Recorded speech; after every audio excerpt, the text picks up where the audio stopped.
Hello, everybody. I'm Panera, and I'm here with an episode of, I guess, it's not really Anatomy of StarCraft, though it does have some pretty interesting implications to the series. I've decided to do this episode because I hear a lot of people are now saying, oh, well, Protoss are advanced life forms, so they don't need this or they don't need that.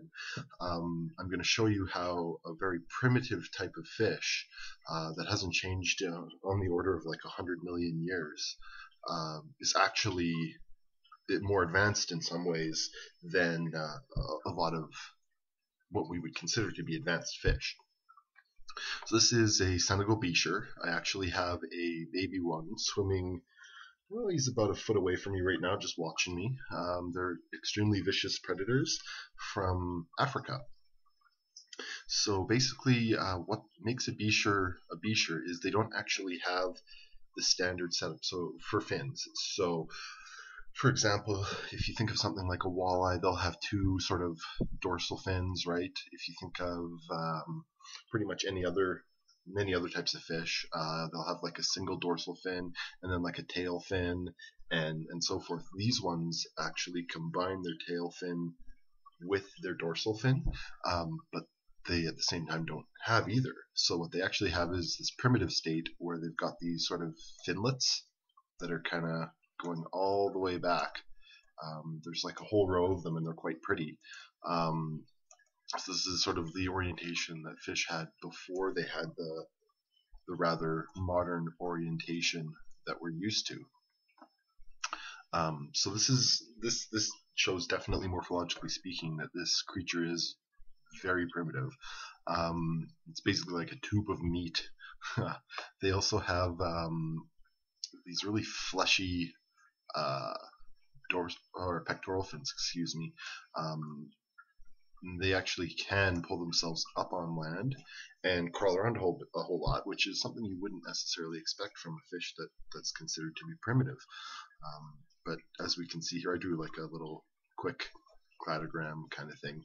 Here's the ray fin fish, so fish that were pretty much anything you think of as a fish is in there. Fleshy fin fish includes the tetrapods, so the group that we're in, but some prime examples are things like the coelacanth, and I believe lungfish are somewhere in here. Yeah, the lungfish are somewhere in here as well. And the Beacher is in a group with things like paddlefish and sturgeon, which we know for a fact haven't really changed a whole lot in like 150 million years or so. So this whole group containing the Beachers is really primitive and is right near the split of the fleshy and ray fin fish. So they are very non-advanced, I guess, if you want to call it that. Whatever. Anyway, I'm going to show you, just some more pictures here to illustrate some points. They come in, lots of pretty colors. They're about, well, minimum size for a Senegal Beacher is about 8 inches. Some of them can get up to about 2 feet, so they're pretty substantial. I've actually personally seen my Beacher rip apart a goldfish that was way bigger than it. He's a total boss. They've got these really well adapted teeth that just rip into things, and a very solid skull compared with a lot of other fish. It's not terribly kinetic, which means the bones don't move around a whole lot compared with each other, and this is something that we see is really common in this sort of group of the sort of quote primitive fish. I don't like that term. I prefer plesiomorphic, but I'm trying to make it more accessible. What can you do? Here's a CT scan actually of a Senegal Beacher. This is from digimorph.org. If you've never been there, digimorph.org is completely awesome. It's kind of like watching cat videos on YouTube. Once you start, you can't stop. They've got so many different cool things. And in this case, we've got a Beacher. So we see the head capsule here. Well, not really head capsule.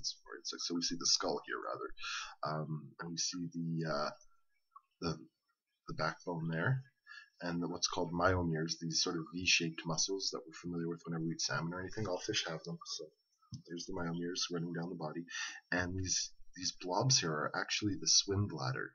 It's paired, and they can actually gulp air, so they can actually go up on land and cruise around, well, drag around, I guess, while breathing air.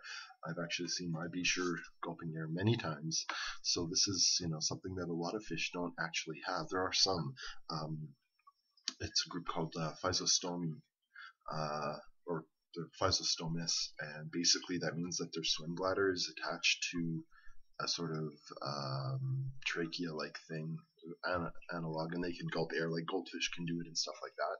But this is something that's in this extremely primitive group, so it allows them to go up on land and cruise around. Like if, let's say, their water hole or whatever is drying up, they can just pick up shop and head somewhere else. They can't do it for an unlimited amount of time. They do dry up, but they do have that ability. And so I'm going to show you here. This is a fossil. I believe this is from the Cretaceous, probably somewhere in the range of like 80 million or 100 million or something like that years old. You can see they've got the finlets. They've got the this anal fin here, which is actually rather the males. This one may have been a male. The males have a bigger anal fin. They use it to scoop the eggs when mating with the female. It's got this extremely similar head. Basically, I mean, these things haven't really changed like at all in between this and this. So it's pretty cool. And one thing I want to point out is, and this is something I don't believe has been found in any other fish, there has been some studies done of the neurology of this fish. And believe it or not, they actually have rapid eye movement sleep. So REM sleep, sort of what we do when we're dreaming, our eyes move back and forth a whole bunch.